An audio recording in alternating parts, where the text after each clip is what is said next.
দুজন ফৰিস্তা আমাক নিৰ্ধাৰণ কৰি ৰাখিছে, এজনে ভাল লিখি আছে, এজনে বেয়া লিখি আছে।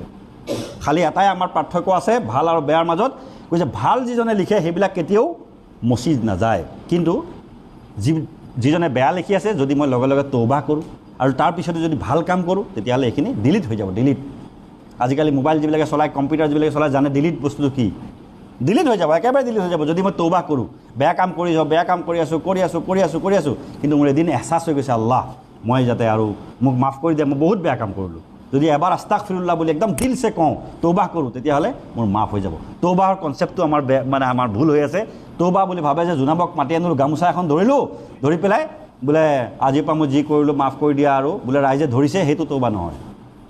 জোনাবক 10 টকা কি কয় 50 টকা, আমাৰ কিমান 100 টকা, জোনাবক 100 টকা দি দিলোঁ আৰু তৌবা কৰি গামোচা ধৰি ল'লোঁ, হৈ গ'ল, এইটো তৌবা নহয়। অন্তৰেৰে যেতিয়ালৈকে আল্লাহক মই নিজকে সঁপি দিয়া নাই তেতিয়ালৈকে তৌবা নহয়। যেনেকৈ